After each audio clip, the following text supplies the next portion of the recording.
Now, the Hunt Palmer Show. Yes! I feel like I've been waiting for this my entire life. You're listening to the Hunt Palmer Show on 104.5 ESPN Baton Rouge. Jolly good fun. Jolly good. Locking down the middle of the day. America's favorite daytime fun show. Live from the Mercedes-Benz of Baton Rouge studio. This is Hunt Palmer.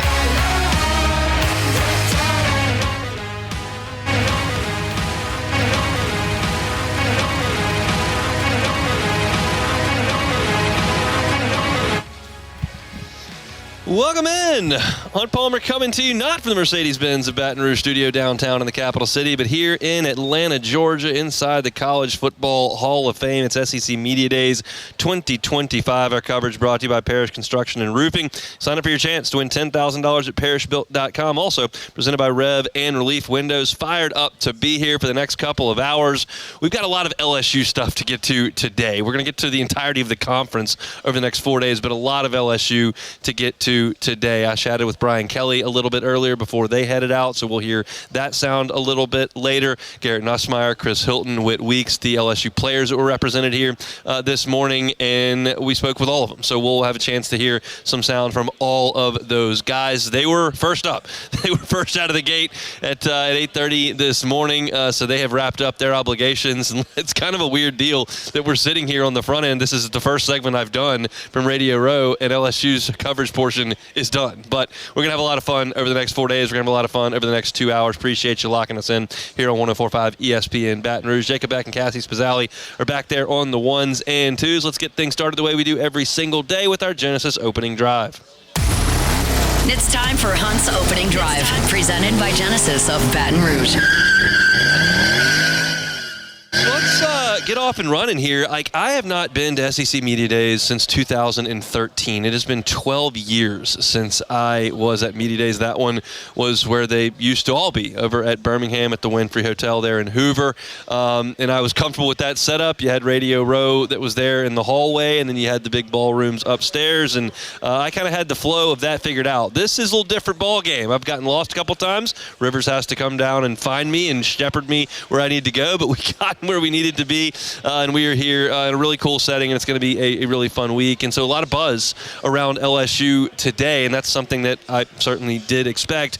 LSU, the big name in the morning. Today's teams are LSU, South Carolina, Ole Miss, and Vanderbilt. And as you would expect, the vibes here on LSU are pretty good. Like, it's a sense that there's a lot of expectation on this LSU team. There's a lot of talent on this LSU team. It helps when you have probably the most accomplished quarterback in the conference returning. I think there are probably some people in South Carolina, Austin, Texas, Gainesville that may think they've got the best quarterback in the league. There are probably some folks in Baton Rouge that think they have the best quarterback in the league. In any event, you've got one of the best quarterbacks in the league coming back, and you've got a defense that's been made over with a lot of new faces. And when you talk to the LSU players today, you got the sense of confidence. You got the sense of togetherness. This is the hype season. There's no greater time for optimism than right here in the middle of the summer at Media Days. Everybody is undefeated. Nobody's blown a knee yet. It's time for optimism, and that's going to be the case with every team that rolls through here. But when you talk to the LSU guys, you sense that. Whit Weeks said it's absolutely the best roster that he's been a part of at LSU. He said he was fired up to get on the field with Harold Perkins, and that Blake Baker is just a phenomenal coach to play for, and they're fired up to be here. Garrett Nussmeier very much welcomed the expectation. And I'll say this, like, before 10 o'clock this morning, I'm walking around and listening to questions being asked, and LSU players answer them in 3 or 4 different settings. One was just a local media in a breakout room. One was Brian Kelly up in the big ballroom. Then the players came into the big room, and they took questions from a horde of media, and then there were Radio Row interviews. Before 10 o'clock this morning, I was hearing the term national championship brought up. I was hearing the Heisman Trophy brought up. Whit Weeks said he thought Nussmeier would win the Heisman. Like, this is a team that is running right towards lofty expectations.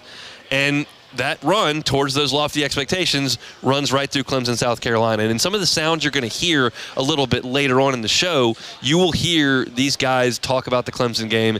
And this game is being circled unlike any I can remember in LSU football that I have covered. And I've been covering the team since 2011 one way or another, whether it's writing for Bayou Bengals Insider, whether it's doing the pre- and post-game show for the network, whether it's sitting here on this show. I've been around the team in a media capacity since 2011, and I've never seen a team circle a game like this. Now, I think the 2011 team did this with Oregon without saying it.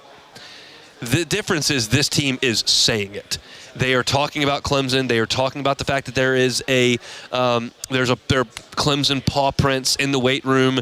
They're talking about going to play in Death Valley. And Whitweek said, look, I'd rather play a top 10 team to start the season than not play a top 10 team to start the season. And I looked up today. There's 6 SEC teams that are playing a Power 5 team in their opener, and 4 of those are actually on the road, LSU being one of those. LSU's is maybe the most daunting. Perhaps Texas going to Ohio State is the most daunting. But they are embracing the massive expectation on this team and targeting that all towards that first game, saying, look, if we want to get where we want to go, like, it's got to start 1-0 at Clemson.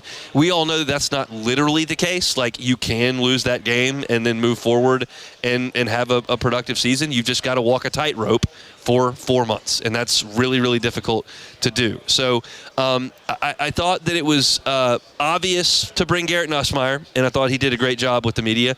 I thought it was likely to bring Whit Weeks, and he was the star this morning. Everybody that talked to him absolutely loved the interaction with Whit Weeks. And I thought it was an interesting decision to bring Chris Hilton. I'm going to talk about Chris a little bit in the next segment, but he was really good as well. And one of the things that you'll hear coming up in the sound with Chris Hilton is the talk about him being the missing piece to this passing attack. Because last year they struggled to move the ball down the field deep, and Hilton does that. You saw it in the last 3 games of the season. And so that was the talking point around Chris Hilton. So we're going to hear a ton of football from those guys. We've got sound that we're going to play from Brian Kelly, from Garrett Nussmeier, from Chris Hilton, and from Whit Weeks. But I'll pivot briefly until we get to Brian Kelly in the next segment with just a little bit of an update on the baseball situation to this point. Y'all know the Major League Baseball draft cranked up last night. Cade Anderson is the 3rd pick in the draft.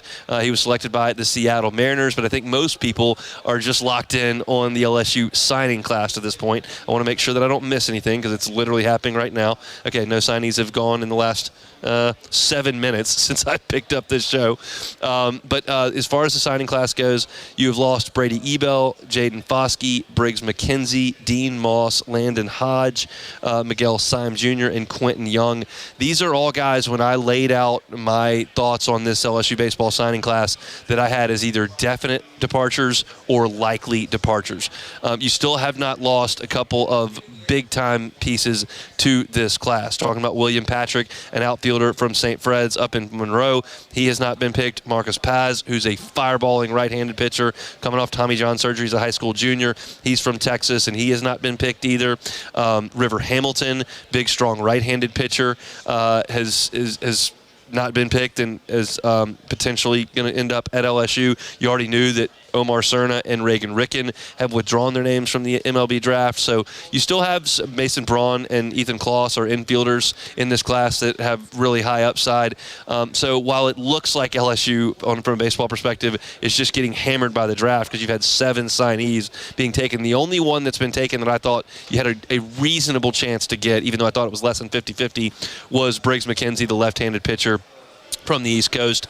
McKenzie went in the 4th round, 127th overall to the Atlanta Braves. The slot value there, $588,000. He will probably get a little bit more than that as really talented prep left-hander. So it looks awful, but really this is something that LSU was prepared for from the draft perspective. This would have been a nightmare 7 years ago if you had had 7, 8, 9 guys from your signing class get signed and move on because you couldn't replace them.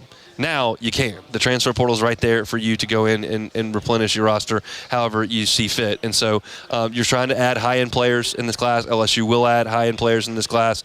Just a matter of how many of them. And right now we're working through the 8th round, I believe. They just completed the 8th round. So there are 2 more rounds where you can't see names go or they're going to sign. For the refresher, for those that need this one once a year, if you get picked in the first 10 rounds, you're very, very, very, very, very likely to sign. Because if a team takes you in the top 10 rounds and then doesn't sign you, they lose that money. They don't get to spread it out anywhere else. It's just gone. So you have to agree with guys and make that pick.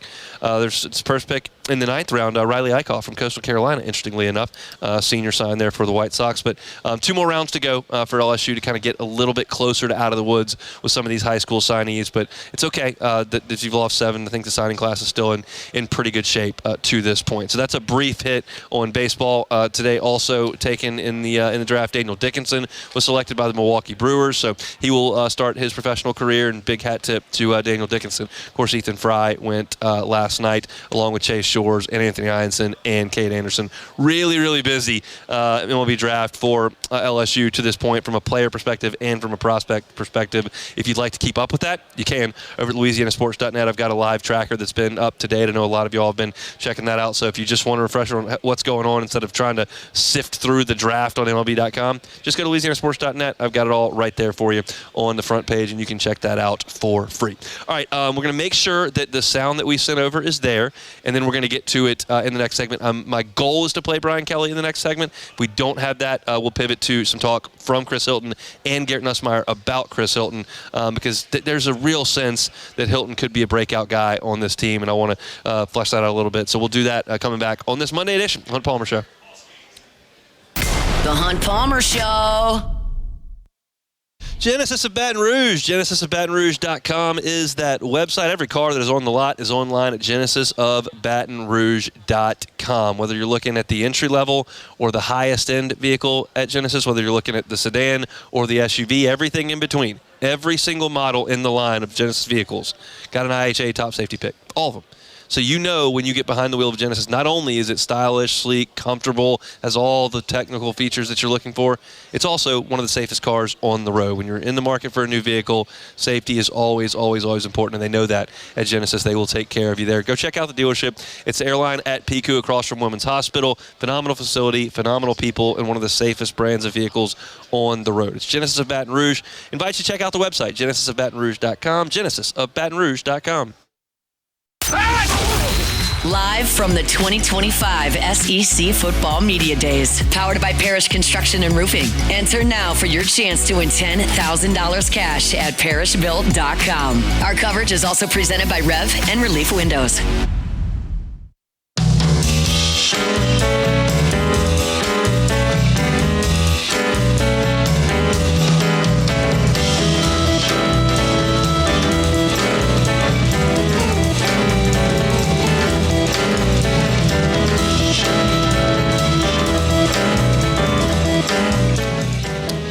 We're here at the College Football Hall of Fame in Atlanta, Georgia. I'm looking down at Peach Bowl Field. It's covered in tables and chairs and a big stage where Lane Kiffin just departed and some Ole Miss Rebels are meeting with the media masses down there. It's been a busy morning, and it's going to be busy 4 days here in Atlanta. Today's action, LSU, South Carolina in the morning wave, Ole Miss, and Vanderbilt in the late wave. So I wasn't able to be down there to hear anything that Lane Kiffin said. You never really know what kind of mood you're going to catch Lane in. He might be in a goofy mood where he's going to take some shots at Kirby Smart or Nick Saban or Feinbaum. You might catch him in a salty mood where you just never really know. I'm curious to see how that would deliver. I do know that he was down there for a long time because I could see him with no sound. And he met with the media for quite some time. The afternoon wave is going to be Clark Lee, and Shane Beamer has already gone, as well as Brian Kelly. So LSU is out of here. We have gotten all we were going to get from the LSU Tigers. They were here early, and have departed. It was a sick purple plaid double-breasted suit that Garrett Nussmeier was rocking today. Whit Weeks went with with just a sport coat and slacks, no tie, which I very much appreciate, going with the open collar look. And then Chris Hilton looked very, very dapper. And we got a chance to talk to all of those guys, and we'll hear from them a little bit later on in the show. Brian Kelly was so gracious as they were just about to head out of here. Like, he was done, and he sat down with me for just a few minutes. I didn't want to keep him very long because he was literally leaving, but I'm very grateful that Brian Kelly gave us a little bit of time earlier today. So we'll play that sound now for you. Here's Brian Kelly. All right, apologies. We have some technical issues trying to get that sound back down to Baton Rouge, but we'll see if we can revisit that maybe in the next hour. Brian Kelly was good there, just talking about some of the expectations on the team, and they're not necessarily talking as much about this. I wanted to hear about the offensive line. It's been the biggest question that I've been asked at media days so far by folks that are picking my brain about LSU. That's kind of the nature of what goes on in here, whether it's in a radio setting, whether it's in a sports bar. Both happen quite frequently, and you're just kind of talking about the different aspects of each team, and everybody wants to ask me about the offensive line. I feel like everybody feels like the Garrett Nussmeier is a proven commodity. I feel like everybody feels like the additions in the transfer portal on the defense should shore things up. Brian Kelly said this morning. He was like, what we did on the field on defense the last 2 years has just simply not been a championship level. I mean, he was very direct and upfront about that, which is true. They were atrocious on defense 2 years ago, and they weren't very good last year.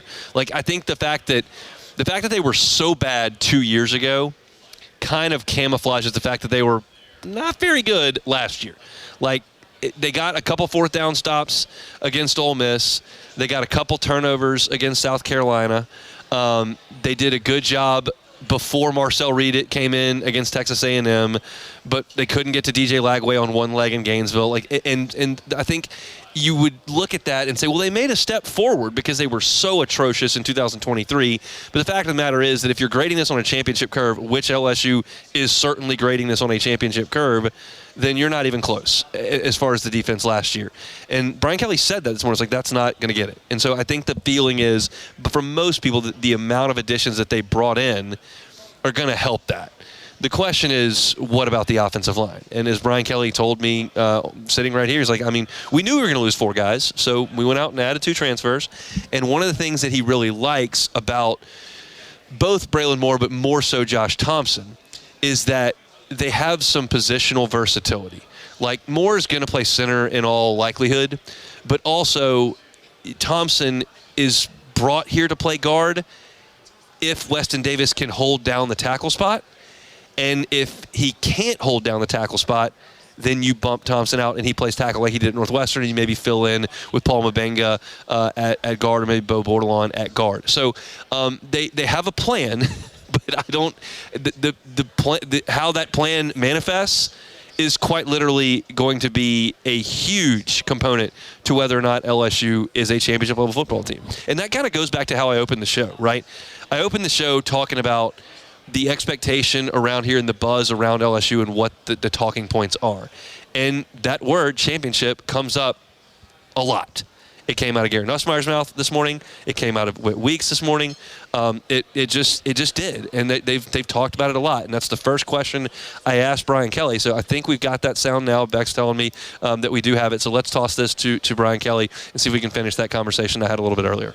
Today is 2025, joined by LSU head coach Brian Kelly, and what I believe is your last obligation of the day. So can you finish strong here? Fourth quarter? Let me see how the questions are. If they're good questions, I'll finish strong. It's all about you. I'll do the best I can. There's been a lot of talk this morning about the expectations on your team based on the roster additions. How have you addressed that with them? We don't talk about expectations. We talk about what our tangible goal is, and you know what is specific for us is going 1-0.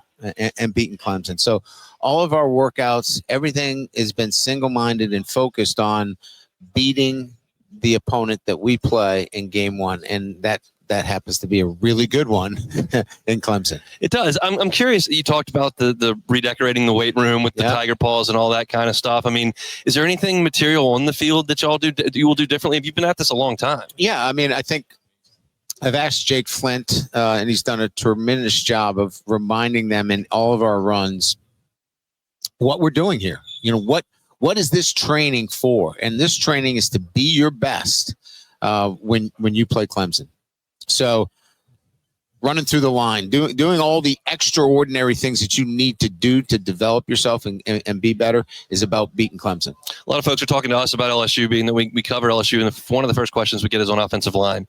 How do you feel about replacing 4 guys up there with what you've seen so far? Well, I mean, look, you have to be prepared for replacing prior to replacing. If you're just knee-jerk reacting to we're losing 4 guys, we knew we were losing 4 guys. And so it was a matter of developing the younger players in a manner that allowed them playing time. Paul Mobanga played a lot for us. DJ Chester started 13 games. Colin Eccles played for us last year. Tyree Adams played for us, and Weston Davis played in the bowl game. So we were building to that, but we felt like we needed more, and that's why we got Braylon Moore from Virginia Tech, an experienced 3-year starter at center, and Josh Thompson, who's a guy that can play right end, right tackle, and right guard. So we addressed those needs before you actually lose all those guys. That's why I feel really good about the offensive line that Brad Davis is going to have. When you look at y'all statistically passing the ball last year, ton of completions, high percentage, great on third down. Maybe the big play might have been the missing piece. It was. Hilton, how big a deal is that to have him healthy? He's huge. Barron Brown helps. Nick Anderson helps. Aaron Anderson helps. I just think there's a lot of weapons now that we can push the ball vertically. Where we struggled a little bit is when you kind of latched on and played deep coverage, soft coverage. You kept it in front of us. We couldn't have anybody that really, break through and run by people. We got some guys that can run by it now. No question about it. We'll go on defense here and we'll get you out of here. We had Chris Hilton a little earlier, and he talked about going against DJ Pickett. I want to give him a shout out about how tough it was to deal with him. How has he looked in the spring, and do you expect him out there pretty quickly? He's an extraordinary player. I mean, I think we're going to start, when we get into camp, it's going to be now about, legitimately looking at who are the starters. We didn't do that really in the spring. The spring was much more about our technical and tactical development. But now we got to get ready for that first game that we've earmarked as being, this goal. So we'll know early on the first week or two. He's playing for us next year. There's no doubt he's ready to play. Does he start for us? I think we'll kind of let that play out in the first couple of weeks. We appreciate your time. We'll let you get on home. My pleasure. Good to be with you. Thank you. That's Brian Kelly, LSU head football coach. Back with more from Radio Row. It's SEC Media Days 2025 here from Atlanta. The Hunt Palmer Show. Highland Insurance Group, HighlandIG.com is that website. Look, it is storm season. We know that. And in our part of the world, they happen. And you got to be prepared. And the way to handle a storm from an insurance perspective is not to have it blow through and then go check the policy. You need to be prepared on the front end. And if you're a client at Highland Insurance, you will be, because that's how they take care of their clients. They certainly know that premium is important to you, the buyer. So they're going to make sure they shop your policy with dozens of their contracted markets, and they're going to find you the best rate, but certainly keeping in mind that the coverage is so important. Because if you don't know what your building valuation is, you don't know what your business interruption limit is, or you don't know if you're going to incur co-insurance penalties and not be paid in full once that storm blows through, you could be in some trouble. That's never going to happen if you're with Jonathan Carbo and his team at the Highland Insurance Group. Check them out at HighlandIG.com. They're in Baton Rouge. We can help you out anywhere in the state of Louisiana. It's the Highland Insurance Group. Find them online, HighlandIG.com. Live from the 2025 SEC Football Media Days, powered by Parish Construction and Roofing. Enter now for your chance to win $10,000 cash at parishbuilt.com. Our coverage is also presented by Rev and Relief Windows.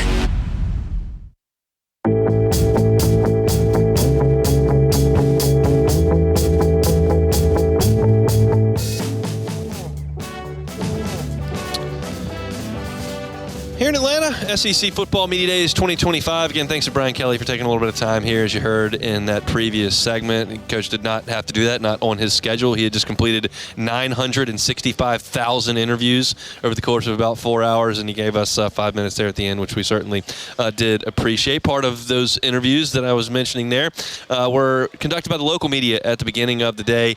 Garrett Nussmeier spoke with the local media, as well as Whit Weeks and Chris Hilton. So a little bit of sound here from the LSU signal caller, who I thought was really good at Media Days. He joined the morning show guys live here on our set, and he also talked to Matt Moscona, which we'll hear on After Further Review a little bit later on today. And I thought he did a really good job just everywhere that I saw him doing interviews, and talked about a number of different topics. Really ran the gamut. One of them was about the college football landscape and how it has changed at this point. Here's Garrett Nussmeier.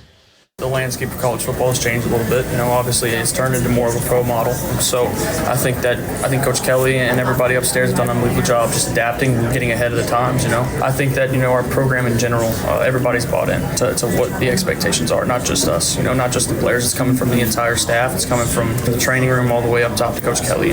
So very exciting. That's part of what I was talking about at the top of the show, just talking about the expectation of this team, that everybody understands why they're lacing up the cleats here in the late summer. They're doing that to go beat Clemson and to be a factor when this thing rolls around Thanksgiving. That's the plan that everybody is preaching at this point at LSU. And they've gone, and if you want to call it the pro model, which Garrett just did, you're talking about free agency, which they just went and bought basically a whole new defense and 2 pieces on the offensive line. You're talking about a way of running a roster from a dollars and cents perspective that looks far closer to the Seattle Seahawks than it does to Catholic high school. Like, this is not your father's SEC football. This is a whole different world, and that can create some issues when you've got guys that are coming from different parts of the country, that have played on different teams, that are making different amounts of money. Like, that's the pro model, and now that's what LSU is dealing with. But if you talk to Garrett Nussmeier and Chris Hilton and Whit Weeks today, you hear nothing but the fact this is the closest knit team that they've ever been on. This is the most talented team they've ever been on, and they start talking about those expectations, and that's just the fact of the matter. Now, my question to Garrett was about the offensive line, because this is, to me, we cannot emphasize the importance of LSU's offensive line enough. We cannot overemphasize it. It is that big a deal to this football program and to this team this year. And I asked Garrett, what do you think about your offensive line at this point in the calendar? Well, when you lose 4 starters, it's tough, But I think that the best part about that is those guys set an expectation and a standard. And I think the younger guys in the room have really rose to that occasion. They know what it's supposed to look like, and they know what's expected of them. And I think they've done a great job of rising to that occasion. Our offensive line is one of our hardest working units. And so just seeing that out of them, they want it just as bad as everybody says they do. And, they hear all the noise about people saying that they aren't going to be anything. And I think that they like that. They want people to doubt them. So, I have full confidence in them, and I'm very excited for them. It's in them, and I'm very excited for them. It's a big deal, and it's the same thing I asked Brian Kelly, where it's just a situation where they sit there and they go, well, we knew we were going to lose 4 guys, so here we go, let's get it done. And that's all well and good. The next man up thing is true. Like, that's how this thing functions. The next man literally has to step up and do the job. But as I say all the time, like, sometimes the guy that steps up isn't as good as the guy that just stepped out. Like, that's just the way it goes. And if that's the case for LSU, it could make life very difficult, because one of the first things I did in the New Orleans airport was pick up this Lindy's magazine. If you're watching on YouTube, you can see I'm holding it right now. And you go through the unit rankings on defense and nationally. Top 10 defensive lines in the country. Number 1, Clemson. Bang. Thanks to a pair of potential first-rounders in edge T.J. Parker and defensive tackle Peter Woods, this star-driven unit for the Tigers mirrors some of Clemson's best all-time. That's the first line I'm reading about defensive lines, and that's the group that LSU's brand-new offensive line is going to go play in the season opener. And that is a daunting task. We saw LSU with a makeshift offensive line 3 years ago in the season opener. And it ended up with Will Campbell being the left tackle, and then you played Florida State, and they kind of kicked your butt up front. That was a really good Florida State defensive line, but they kind of kicked your butt, and that's when you end up moving Emory Jones in, and he played the second game and never came out of the lineup, and you made a bunch of changes, but you were 0-1 when you did that. And if you can't block Clemson and you can't run the ball, and Garrett Nussmeier is not as upright as he was last year when LSU, despite their struggles running the ball, did a great job of protecting the passer and letting him throw for 4,000 yards, then the offense starts to wobble in a big way. So it's just massively important. If this offensive line, on the flip side, if it's really good and they actually do run the ball and Nussmeier is clean, so these ridiculous wide receivers that LSU just lined up go out there and eat up some grass, like, LSU is going to be a nightmare to try to deal with. But that's the question. Like, is it A? Is it B? the talking point today has been handled well. It's just a matter of whether or not those guys can go out there and make it happen. And now this is the third talking point that we've spent a lot of time on, both on this show. I wrote a story about it on LouisianaSports.net earlier today, and the players and Brian Kelly were asked about it a ton. And if you listen to Brian Kelly's interview that I just did with him in the previous segment, you heard him say that we're getting ready for this opener to go 1-0. That's been a huge talking point, and Garrett Nussmeier talked about that. We accept and we understand that, we failed in the last couple of years in week one. We haven't rose to the occasion. And I think it's more of just understanding how important that week one game is. It just happens to be Clemson this year. And so I think our focus is fully on Clemson, but more it's focused on week one. We want to start the season 1-0 because we know that's what it takes to get to where we want to go ultimately. And I think in the past we've looked too far into the end goal and less about the week one opportunity. And so I think attacking that week one opportunity to lead into the end of the season, I think, has been good for us. This is going to go one of two ways, and you already know this, but it's going to go one of two ways when Labor Day weekend rolls around. Either LSU is going to go to Clemson and do something that very, very few teams have done in the last 10 years. That's beat Clemson in Clemson, South Carolina. And if they do that, then we'll talk about this 1-0 mindset and a changed offseason and putting the Tiger Prince in the weight room and all the focus being on Clemson and all the talking points, and we'll talk about how great that was. If they lose, it's going to be a tough scene in Baton Rouge with 6 straight openers, even though you said you were putting all the focus you could possibly put on this one football game. So it is a razor's edge on how this thing is going to fall. We've seen it both ways. We have seen LSU stumble out of the gates and not recover over the last few years. We've seen LSU stumble out of the gates in 2023, or 2022, I should say, and then catch fire and beat Alabama and play for the SEC championship in this city. We've seen LSU come out of the gates in 2011 and beat the brakes off of Oregon and then never slow down until January. So we've seen it go a lot of different ways.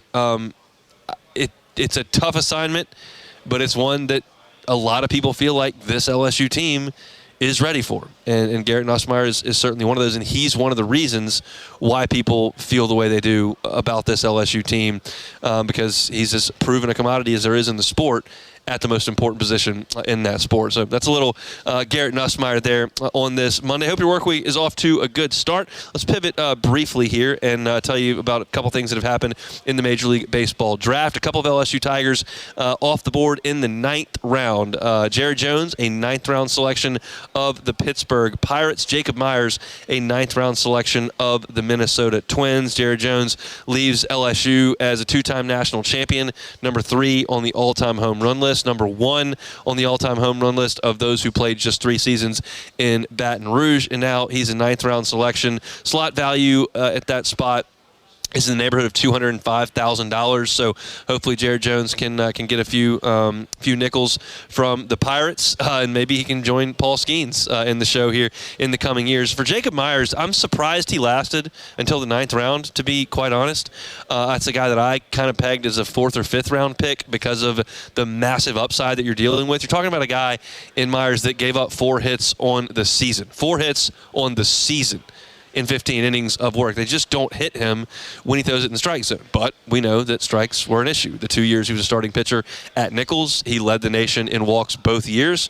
Comes to LSU, works out of the bullpen, but he did kind of find a role. And let's keep in mind, if you think about the legacy of Jacob Myers, he gets a big strikeout with a runner on third base in the last inning of that Arkansas game and kept the Hogs within striking distance so they could throw up on themselves, choke the game away, and LSU could come back and walk them off in the next half inning. So Jacob Myers did his job at LSU. He came in and became a guy they could trust, and they did trust in Omaha. Now he'll have an opportunity as a 9th round pick of the Twins, right around $200,000 to try to make his move in professional baseball. Jay Johnson said early in the off season into the early season that he thought that Jacob Myers was a big league pitcher, and that was a weird thing to say because Myers didn't really have a huge role on the team and had consistent command issues. But that could be true. He's a big-time talent, and we'll see if he can rise in the system there from the Minnesota Twins. Some guys that have not been picked to this point from the LSU roster: Connor Ware has not been selected. Chris Stanfield has not been selected.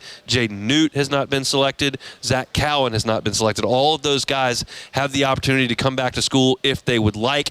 I told you entering the draft, I thought that they would get Zach Cowan back. I thought that they would get Jaden Newt back. I thought that Chris Stanfield and Connor Ware would both probably leave. I still feel that way. We'll see what shakes out here over the next 4 or 5 hours. Luis Hernandez has also not been picked. He does not have the ability to come back. He is out of eligibility, but had a great run in his final season there in Baton Rouge. We are here at SEC Football Media Days. Our coverage of SEC Football Media Days from College Football Hall of Fame here in Atlanta is, of course, brought to you by Parish Construction and Roofing. Sign up for your chance to win $10,000 at parishbuilt.com. Also presented by Rev and Relief Windows. Step aside. When we come back, we're going to talk with Dr. Jeremy Burnham of Oxnard. That's next. The Hunt Palmer Show. Live from the 2025 SEC Football Media Days, powered by Parish Construction and Roofing. Enter now for your chance to win $10,000 cash at parishbuilt.com. Our coverage is also presented by Rev and Relief Windows.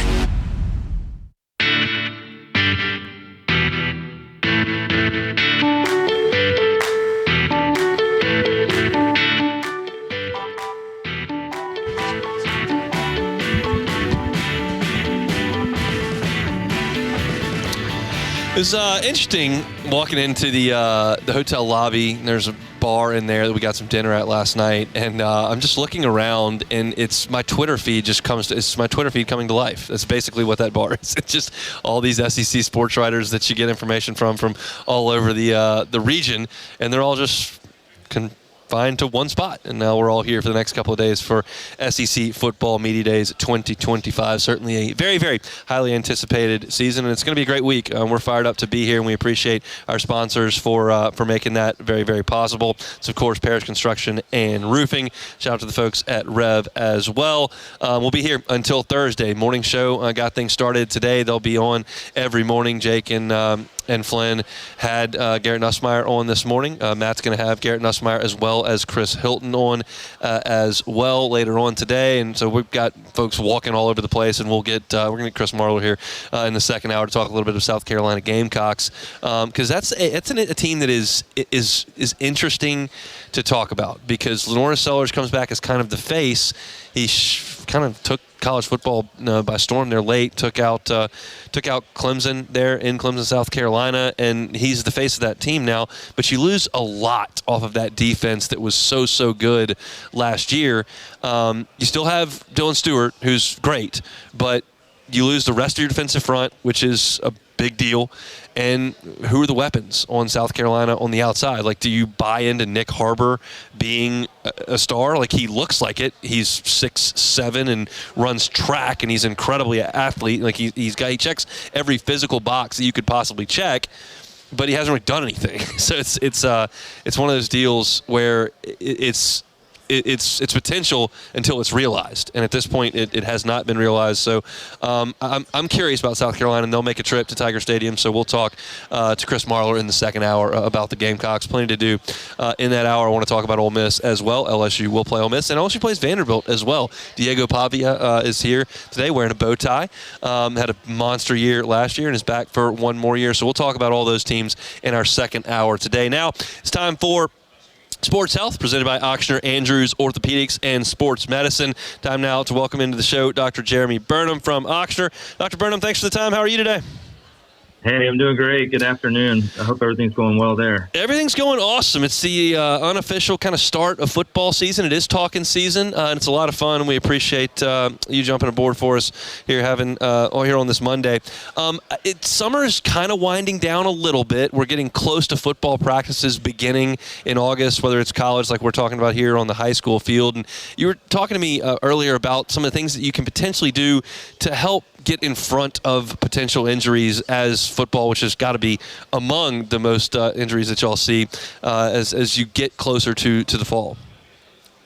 Well, that's right. So as we're kind of transitioning away from some of the spring and summer sports, obviously going into the fall season, and what a lot of people don't realize is that injury prevention really starts during the offseason and starts during the preseason. So all of the work that the athletes are doing right now is really going to make a difference in terms of, not only performance, which we know about, but also in terms of injury prevention.